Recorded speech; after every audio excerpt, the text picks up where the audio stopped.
Hey guys, hey, today we are live for digital marketing for business. Hey, anyone joining yet?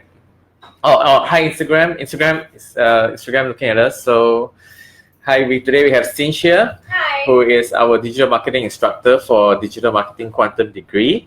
And also she's the head of marketing for StoreHub. And the reason why we invited her here also is because the topic today is business. So it's very business centric. We're going to tell you, hopefully, give you tips how to grow your business. I myself, always forget to introduce myself. I am the head of growth for Next Academy, and I also work with different businesses in my career. So I've worked with retail, worked with events. So I'll hope to add value to your questions when it comes to grow your business. So hi Andrew Tan. Hi. Evening. So Andrew, please tell us what business are you in, and if you have any questions, please let us know as well. And also please take the time to share this video. I'm going to take like maybe 10 seconds to actually share the video. So today we are giving out, hopefully we can give out, tickets to GSC cinemas, and if we get 15 shares, so please share, Andrew, please share, and all the 6 people watching on Facebook and Instagram, please share, and then once we hit like 15 shares, we will give out movie tickets to, how do you see it? Normal movie voucher, but actually also applies, normal movie voucher for GSC cinemas. So please share as much as possible. So I'm going to take 10 seconds to share right now. All right, so back to the topic. So Xinch, can you briefly tell us what do you do at StoreHub?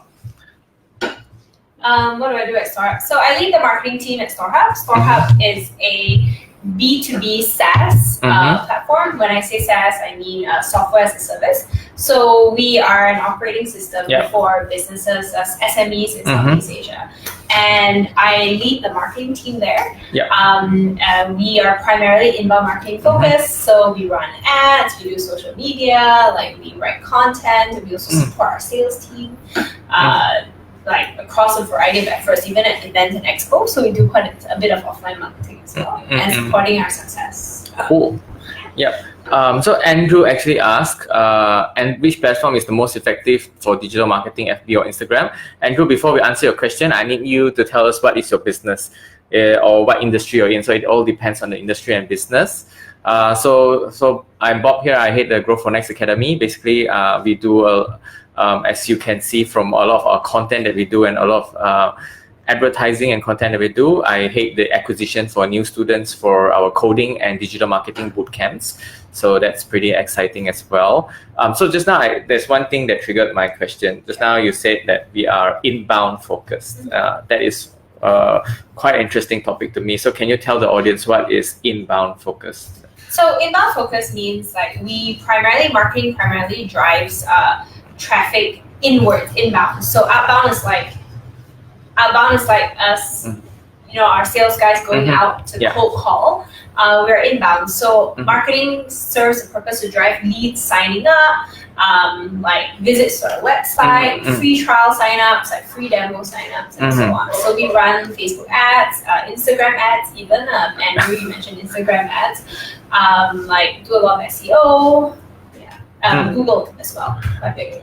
At Google as well. Okay, so it's more like to the audience, inbound is getting people to sort of make an inquiry or like come to you instead of going out doing cold calls, right? So it's interesting. So StoreHub, I think I don't need to say, it's like the leading POS software here in Malaysia, in Southeast Asia. We're not POS software anymore. We're like more than that. We do loyalty. So it's a full operating system for offline businesses. So if you have any questions, all the people watching on Instagram and Facebook, please shoot your questions over in the comments, and we will tend to it. So has Andrew replied? Hi Peach as well. Hi Peach. Hi. So please so let us know if you have any questions. So first questions that comes in, from Jiayi Liu that we got from Facebook. So as a business owner, why should a business owner learn digital marketing. So just to give a context, a business owner, especially with StoreHub, I think we deal with a lot of SMEs. For the digital marketing bootcamp as well. So we have a lot of business owners that join the bootcamp, people who own their own furniture shops, their own software companies, their own sticker companies. So why should a business owner learn digital marketing? They have a lot of things to handle, like finance, like hiring, and there's so many things to hire, but so why should they learn digital marketing? So one of the biggest reasons why businesses fail is they don't make enough sales to cover headcount. It is just true, right? Revenue. Revenue. Yeah. So how do you bring in revenue? Well, you can wait organically for people to come to you, but by learning marketing, you can actually drive traffic. Now, when you're first starting and you're small, you might not have money to employ a digital marketer or even engage an agency. So this is where learning how to do it on your own can really, really help you grow your business more efficiently. Now, once you actually have hit a certain scale, why understanding at the very least digital marketing is good is so it can help you hire the right people. I hate to say it, but there are a lot of con job digital marketers out there. There really are people who say, "Oh, I'm going to guarantee you sales," and that's a load of shit, right? That doesn't really happen.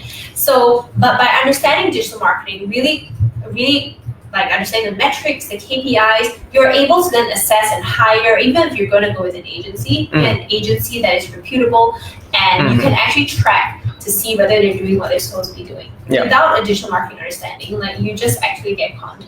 Yeah, sure.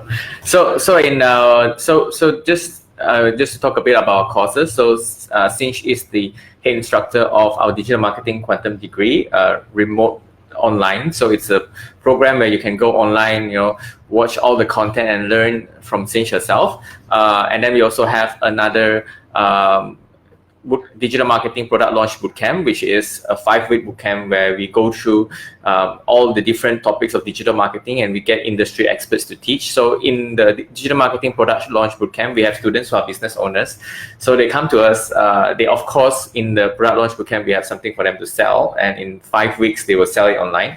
But what I get from most business owners is, they might not be, doing the digital marketing themselves in the end. They might have a sizable company. We even had head of marketing of big corporations join. But by doing the actual Google AdWords yourself, by doing the actual SEO, Facebook ads yourself, you'll be able to understand what goes through if you hire an agency. You know?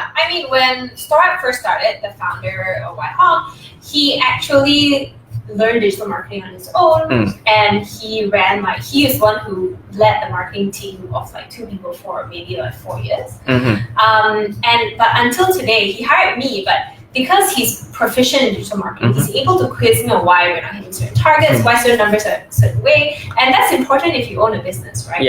Otherwise, how else are you going to be able to manage your employees? So you'll be able to assess your staff, make better hires, and also, if you are outsourcing to an agency, you'll be able to understand, what are the right metrics and how to evaluate their work and if it's getting you the right results. So great question, Jia. And if you have any more questions, do let us know. So let's talk to Andrew Tan, who asked us a question. If for services, whether Facebook or Instagram, also depends on the service.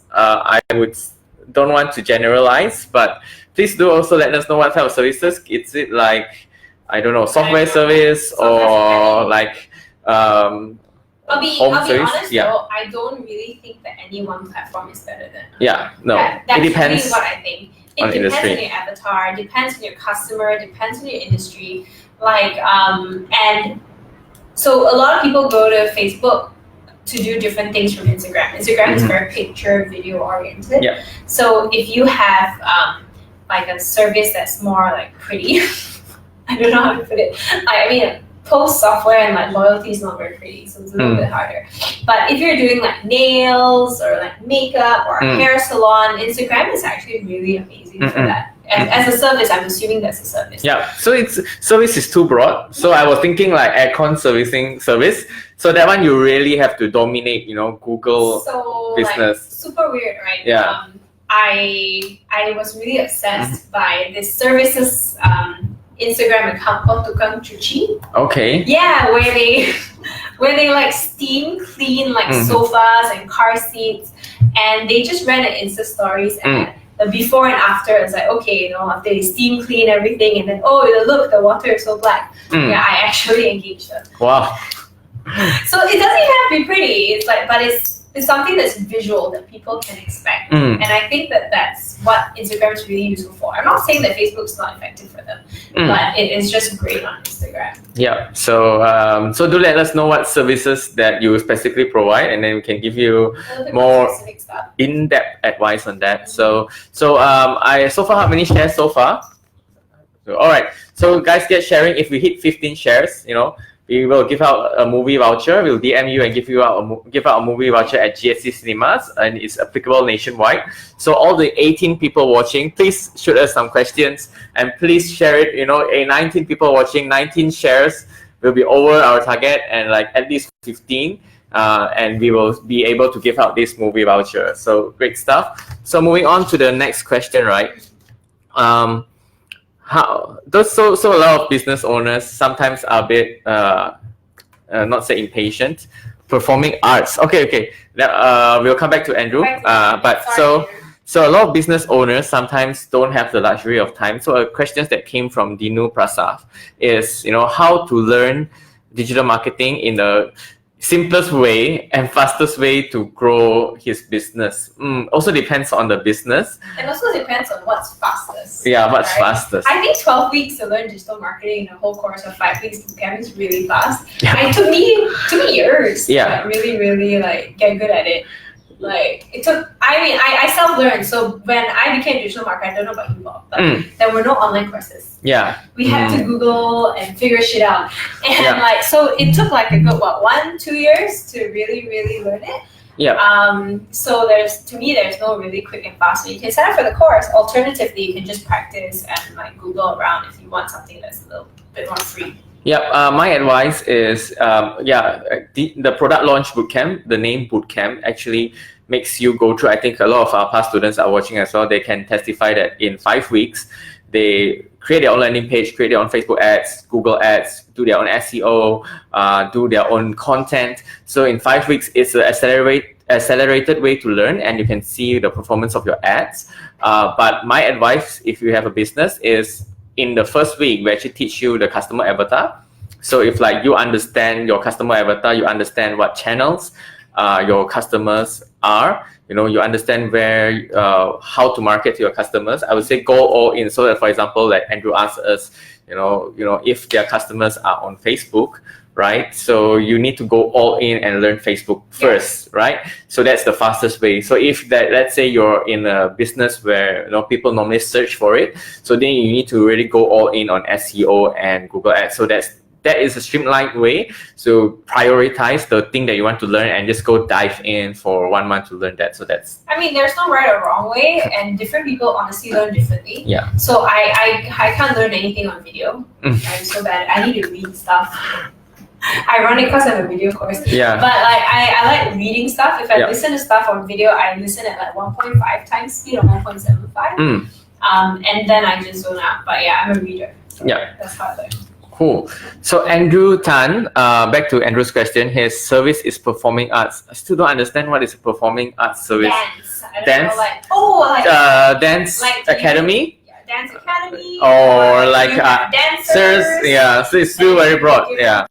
Bring them to an event. Hi Hong is our student. So this Hong joined. So Hong was one of our students in the last batch for Digital Marketing Product Launch Bootcamp. So yeah, thanks for joining, and please shoot us more questions as we go on to. We have about 20 minutes left, and then today we also have a digital marketing reunion after this, which is a special event we organize for our students every month. So please join us. And so next question, moving on. Okay, this one is very straightforward. It's as straight as you can. Okay, this one. So how can I generate more sales with a limited budget? This is a straightforward but hard question. Hard question? Because there are so many questions I want to ask now. Okay, like what sort of business and what sort of business? What do you mean by limited budget? Do you mean no budget? A lot of budget? There are so many. So I can't draw too many parallels, but so one of the StoreHub customers, they sell, I think, hijab online. Okay. Yeah, and in store and online. Yeah. So they have this whole thing called zero cost marketing, Mm. and they built like a really like decent following on Twitter and on Telegram. So what they were doing though is they were giving away like hijab and say, okay, you get like we give away one hijab for every like 5 phone numbers we receive. Ah, Yeah, all right. like for every 5 people who like joins Telegram. As an example. I mean, like the product itself doesn't cost a lot to produce, so it's pretty cheap. And so I think in a short amount of time they got like 700 contacts on their CRM just by doing that. Like in a day or less. Yeah, it's more like some people call it like viral hacking or something. Yes, like that's the hacking. Yeah, so it's more like if you have a limited budget, what you can do is you incentivize people to give referrals, to give recommendations and referrals. So that's what this is basically. This is hopefully you can get 15 shares. So like if you have a limited budget, spend that amount of money to get that word of mouth out, and that's how as broad as we can to answer that question. You can get really creative. Like I remember when like tights were a big thing, like girls' leggings. There was an American company that gave away like tights for $1 if you share this on Facebook or like ask your friends to buy. So that happens a lot actually. China is doing the same thing. Okay, cool. So so incentivize the word of mouth. So moving on to a more question closer to Xinch is a lot of businesses and a lot of students that join the bootcamp are like a service business, or are a business that caters to other businesses. So like Hong, who has joined us for Facebook Live, runs an advertising agency. So they are not. It's called B2B because it's called business to business. That means your target customer is a business owner or a CEO, not so much a consumer. So the consumer is called B2C. So in your experience, Xinch, because your customer base is B2B, a lot of small business to restaurants to retail. So how is Facebook a good platform for a person doing B2B marketing? So what I always say is that businesses actually comprise of more humans. We're all people, right? A business is not like an unknown entity. It's just they're all human, and the people who make decisions in the businesses are people. So technically, you're still targeting people. Yeah. And what we do though, it's really important to remember that all these people, especially in Southeast Asia, they're probably on Facebook as well. It's just a lot less straightforward. Yeah. Like here, if you're like a travel agency, you can, or like you sell air tickets or hotels, you can say, oh, people who are traveling to a certain country or who are interested in traveling to a certain country, you can actually use interest targeting that way. But for B2B, it's very rare that people list their job on Facebook, especially if you're a small business. If I own a retail store, like I don't know, the auntie at the Chart Fund store next door, she's not going to say I'm the CEO or the founder of Chart Fund. Right? They're never going to say that. And they'll just leave job empty or be some other like weird like ninja coffee maker kind of title. So you won't be able to target that way. Instead, you would have to target using content. You can target using different kinds of interest targeting. It's just a lot less straightforward. But it is possible. We do it all the time. Yeah. So Facebook, I think I've seen StoreHubs marketing. It's a lot of content, that speaks to the challenges of business owners. Speaks to the problems of business owners and solving their problems. So Facebook is an amazing platform for that because it gives you, the place to put your videos that speaks to your customers, and Instagram as well. So it's not, but the targeting can be a bit difficult, but in the end we are talking to humans, and also depends on how B2B it is. If it's too specific, okay, then you might try other channels. I mean, if your business is like targeting heads of marketing or like head of factories, head of factories, then maybe Facebook isn't the way to go because how many of them really are there on Facebook? But maybe you want to do LinkedIn or more outbound, like cold calls. That also works. But like, there's no hard and fast rule here. Yeah. So I think a question came in from Facebook, right? So it's Wei Guang. Thanks for your question. I'll give you a like first. All right. So Wei Guang, so I get that maybe you own a restaurant, so you say industry is F&B, so you go over. So how to get in front of your customers on Facebook, right? How can you already have brand awareness, so how to be in front of your customers? Okay, so I'll take the lead in this question. So I always in the digital marketing product launch bootcamp, I always show my students, we go to Facebook ads library and look at different ads, right? So we'll look at ads from AirAsia, and the ads at AirAsia will be like, hey, there's a sale this month, come buy tickets, right? But for F&B, rarely there is a point of conversion. There is no like tickets, there is no like, very rare there is a reservation system. But you go and look at, so we'll look at the ads from the chicken rice shop. So there's a jingle like chicken rice shop, like the chicken rice. So it is exactly like what you said. You get the brand awareness. So when people pass by the chicken rice shop, because they've seen it so much on Facebook. And now I just want to eat chicken rice. They've seen it so much on Facebook that they will enter your store. That's my experience when it comes to retail. And secondly, to better leverage Facebook ads or Instagram ads, in my experience when it comes to retail, is to use messenger ads. So whether it's a Facebook Messenger or WhatsApp ad, give them a reason to send you a WhatsApp message, right? So that's how you get a reservation. You get to collect WhatsApp numbers, you get to collect Facebook accounts, emails, or Facebook Messenger leads. Get them to say, hey, message us to get a 10% discount and make a reservation, so your staff at your F&B outlet can make the reservation on site, and get as much people as possible to message you to do a takeaway, or actually make a reservation at your restaurant. So I would do, to get in front and make it more quantifiable for you, do messenger ads to see how many customers you get to your outlet. I agree, Bob. Like ultimately, a lot of our customers, StoreHubs customers, are F&B, and one of the ones that succeed are the ones that actually collect customer information. Customer information like phone numbers or like email addresses, but phone numbers are better. And so they do it from using a variety of methods. One is like a cashback, so you get cashback and get like a phone number for it. And then what they do then is you can SMS your existing customers. Okay. Yeah. With a promotion, and you can also encourage them to share. If you have enough of them on Facebook, you can actually retarget your customer base on Facebook as well. So we have had customers who do that. So they create a custom audience with all their customer data, like 1,000, 2,000 of them. And mobile numbers are really, really accurate. So you can get like 70-80% match rate. And then they run like ads to them, promo type ads to them as well.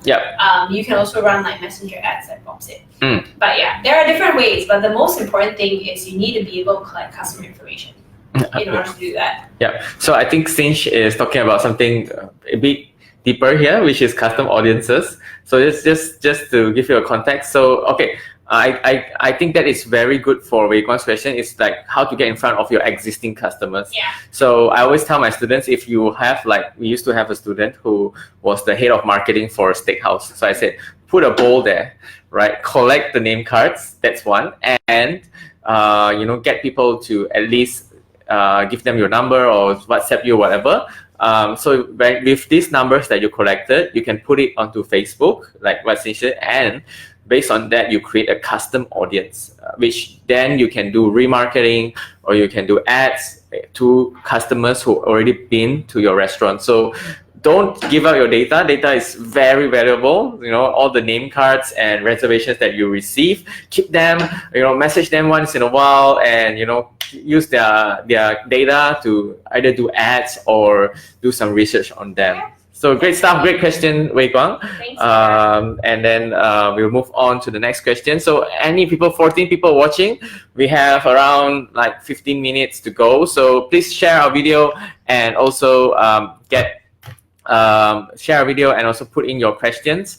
And also just a reminder, or if you want to learn digital marketing, on Monday, 30th of September is the start of our next intake for digital marketing content degree, which Xinch will teach you, specific tactics and strategies, and also concepts of digital marketing, covering 12 topics, from Facebook ads, chatbots, understanding your customers, to Google Ads, SEO. So do check out nextacademy.com for the details on our digital marketing courses. All right, so let's move on to the next question. Also, Brian Chin has joined. So hi, Brian.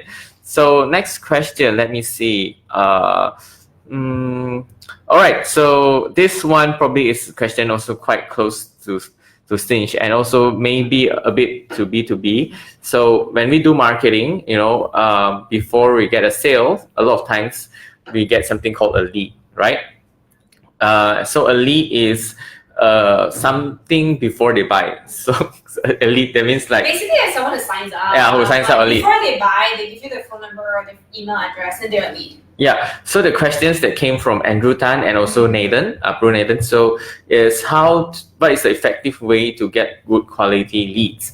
So I'll start first. So like this is also a good and effective way for us to get leads for our digital marketing course. So we are very transparent. So everyone who engage with us, because when we create content that's specific to people who want to learn digital marketing, that's how you get good quality leads. People who are watching here, the 16 people who are watching on Facebook, or all the people watching on Facebook, Instagram, they're really interested. So when we when we ask questions from the public on Facebook or whatever, the content itself, people who watch the content and get and respond to the content or engage with the content are good leads for us, because it's people who engage with the relevant content. Who like digital marketing and all that. Yeah, that's really important. Yeah. Maybe the second tip, so on Facebook there's a thing called a lead generation ad, or sometimes so I have to dial back a bit. So two ways you can collect leads. One is through social media advertising direct. Secondly, so that means social media advertising direct that means you use your Facebook ads to do a lead gen ad, or I think Instagram also can do a lead gen ad. So you directly use social media advertising. Secondly, the more common way is to collect leads on your website. So like there is a form on your website that collects leads, right? That people visit your website, you get traffic, and people sign up. And they get it. So how do you get good quality leads? Is you qualify. You have a question, like if I am, selling to restaurant owners, I'll ask them, so what is your biggest challenge for your restaurant? Things like that. And if they, reply, they put in an answer like, oh, my biggest challenge is to get awareness for my restaurant. So that is a qualified lead, and you can give a good lead score to that. So you get good quality leads by qualifying people, not just collecting leads, but qualifying people in the process.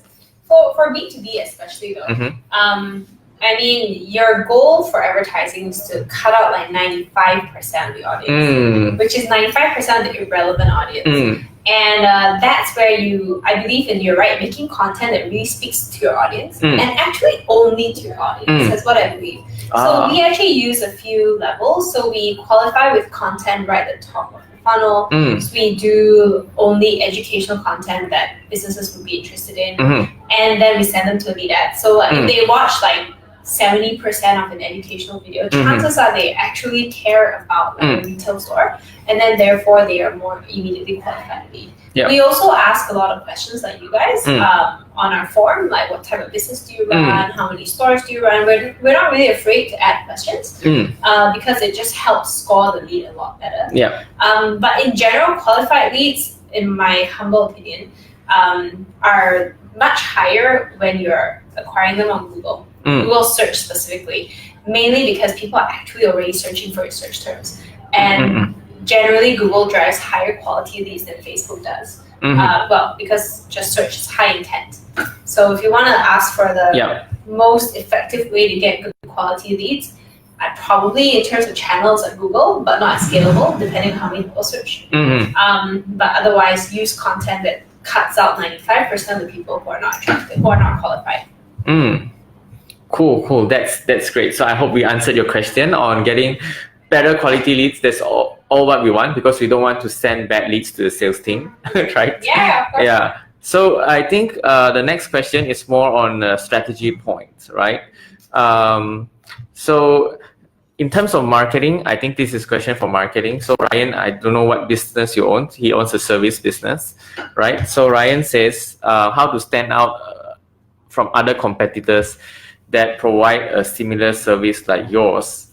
Yeah, so I think the first thing is how you stand out. Like for me, because it's a very broad question, is to know what are your challenges and the challenges and the pain points of your customers. So how I normally I advise businesses to stand out. Actually, it's not about you standing out. It's not. It's about how you solve your customers' pain point more effectively than your competitors. So how do you do that? Is the hero of your brand story is not you. It's actually really your customers, right? So how do you stand out among your competitors? How effectively or more efficiently solve your customers' problems. So do more research, find the exact pain point or the in-depth pain point of customers and solve them in a way that your competitors don't, or more efficiently than your competitors. So that is my advice for that. I agree. Nothing better to say.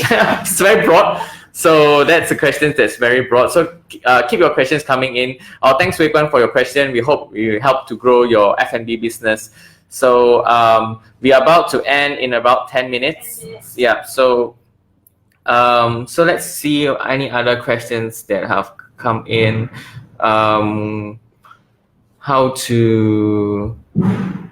to stand out. So okay, Xinch, I'll let you choose the next question. So much pressure. Yeah. So for this, I actually like this one, the how to create a good marketing team question. So actually I get that question quite a lot. Okay. I don't know if I'm good. I like to think my marketing team is pretty good. Like they're all watching, like good job, guys. But how do you create Iman asked how to create a good marketing team. And for me, there are two levels to it. Like one is like what's good. Because a good marketing team, like depending on your business, can be better. Like my marketing team might be super not right for Next Academy's marketing team, as an example. Yeah, hard to say. So you can hire the best like media buy, paid advertising person and put him into a business that's primarily SEO driven, and he will still be a bad fit. So first you need to define what's good for you. And marketing teams exist to serve a business strategy. So what is the business strategy really? Is the business like StoreHub is a sales-driven business, not a marketing-driven business. And because of that, the marketing team exists to support the sales team. And therefore we structure the entire team around supporting the sales team. And the second bit to all of this, so aside from business strategy and supporting that, second bit is I believe in the whole concept of a T-shaped marketer. Have you heard of it before? I'm sure you have. I think I have, Yeah, so if you're not sure, you can just go Google it, T-shaped marketer. Buffer has a very, very great, long and good article that explains it. But conceptually, it's like every marketer needs that three like buckets of like skills. One are base skills, and base skills are like the ability to understand behavioral psychology, or a strong understanding of like a storytelling. These are basic skills that every marketer, whether you're running Facebook ads or writing a blog post, needs to have. And then there are marketing skills like copywriting, designing, A/B testing, or even like knowing how to use Excel. So then every marketing needs to have that. And then after that, there are channel skills. Channels like Facebook advertising, Google advertising, and then only you go deep. So to me, a lot of good marketing teams have a lot of T-shaped marketers who are able to understand like conceptually, theoretically, the customer really, really well, understand psychology, and then kind of move from there into channel skills. I think I want to tweak this question a little bit, and I'll put the question to you later on. But I think how do I tweak that question to make it more relevant to business owners is how do I hire a good marketer? And this has occurred to me just right now. So it applies also when you're hiring a salesperson. So when I was hiring a salesperson recently, I actually read a book, and there are two criteria that I look for. So during the interview process, test these two things. One is coachability. That means whether the person give them a task or tell them specific instructions and see if they follow or if they do actually do it. So the coachability is very important. No matter how good you are or how advanced you are in marketing, I look for people who are coachable. Secondly, I do look for intelligence. Oh yeah, of course. Yeah. Not to say that not to, because I work for Next Academy, which is selling a course. We are selling coding bootcamps. We're selling digital marketing courses. You need a certain extent of intelligence to communicate. Why you should learn to code, why you should learn digital marketing. So you need a certain level of intelligence to understand complex concepts. So that's what I look for in hiring. And of course, coachability, which some people call attitude, is quite important. So that's how I hire a good marketer. Sometimes their skills are not there yet. They are not T-shaped yet, whatever. But if they are coachable and they have that simple intelligence where they are very inquisitive, so there are still ways to grow. So that's how I look for a good marketer. Actually, your whole coachability thing. So we force all digital marketers who want to join StoreHub through an assignment. Okay. My assignment is really annoying actually. Like it's deliberately made to be annoying.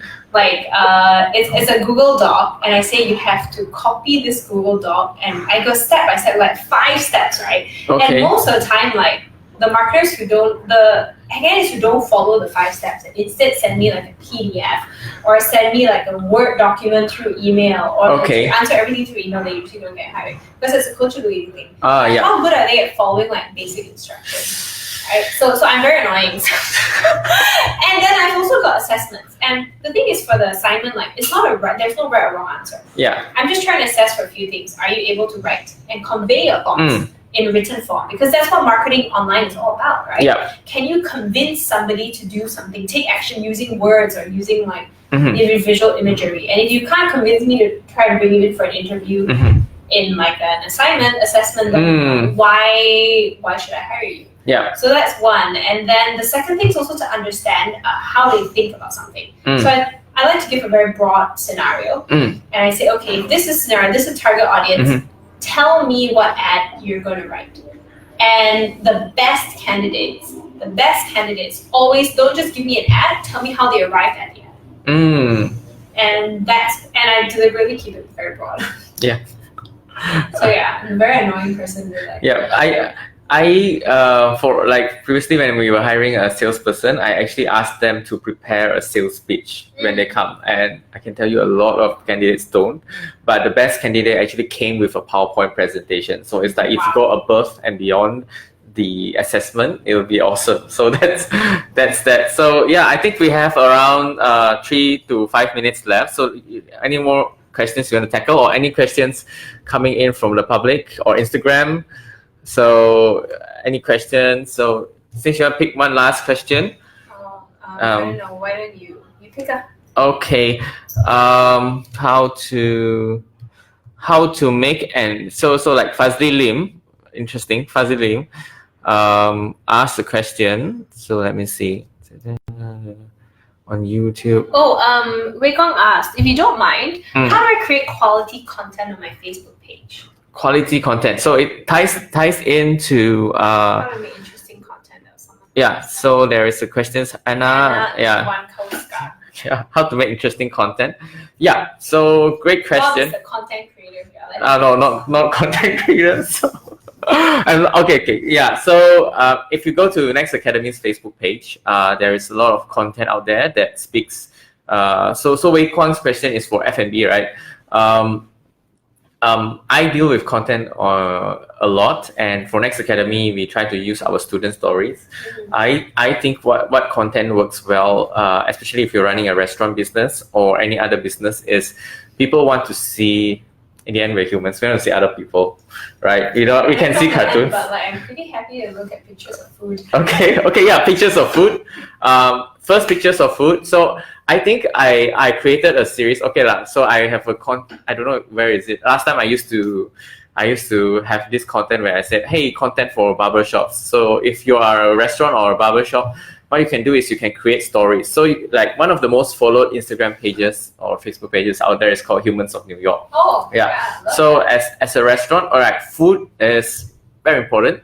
But what you can do is you can create stories from your customers. Like, I have this customer coming all the way from India to eat my food, loving it, and they're going back. So create that stories, humanize your brand, humanize your restaurant. So that is great content for Facebook. So that's what we do at Next Academy as well. You can see a lot of student stories on how, last night I was this, then I learned to code, now I am so at StoreHub, I'm a business owner now with POS.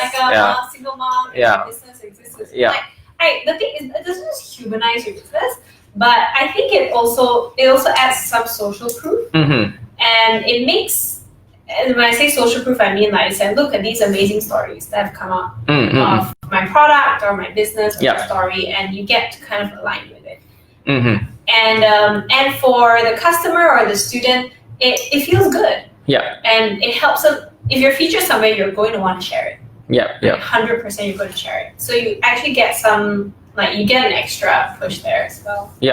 I think I want to dial back a bit. I think that yesterday someone asked me the exact question, not exact, but he said, how do I create content? He was like a business owner as well, but maybe not, doesn't have a big team. So he was asking me a question, how to create content. I said, first look at your customers' pain points, create content that your customers will be interested in. So like if you are a restaurant, talk to your customers about food, they're interested about food, or how your food is better than other restaurants. Secondly, so we talk about video. A lot of things we talk about maybe requires some production skill, but look for your strength. There are so many apps on your phone now. Phones are really amazing things. Look for your strength. So some people are better at video, some people are better at text, some people are better at using Canva to do images, some people are better at audio. So whatever you're good at, keep creating that content, and once you have that solid amount of content, convert it to different formats. So if I have a good article, use softwares to make it into a video. Once I have a good video, cut it out, make it into an image. Now if you're very good at text, you can straight away convert your blog into image content as well. There's an amazing app called Lumen where you can put in a blog post URL and it'll Lumen 5. Turn out a video. So pick key points. So if you're good at writing, put it into Lumen 5. So especially if you're a small business, start with your strength. If you're good at writing, put it into Lumen 5 and it'll become a video, and then keep redistributing the content all over from YouTube, Facebook, Instagram, and just leverage on your strength. The reason why I say strength is, as a business owner, you have a lot of things to deal with. You need to go all in on the one thing that the content that you're good at creating. And if we dial it back even further, right? Good and quality content is relative. So you actually have to, depending on who you're talking to, talk to your customers. Understand what they enjoy. Do they mainly watch videos? A lot of them like to read books. If you're more like a SaaS type company, targeting maybe heads of departments and all that, written content might actually be really, really good. So you want to actually understand your customer, how they digest information that's related to your product, and how can you continue to create more of that kind of content for them, because quality and good content, interesting content is only useful to your target customers. That's the only thing. That's the benchmark. It doesn't matter about content. The reason why I say go down in all your strength, create as much content as possible, because you don't know which content will work for your customers. You just have to put it out there, and you think that maybe that content sucks or that content is not very good, but your customers will love it. So you never know. Keep putting out and keep putting advertising. So I think we're gonna end here. Thanks for all your questions. So thanks so much. Bye. Thanks Facebook, and thanks Instagram. Bye.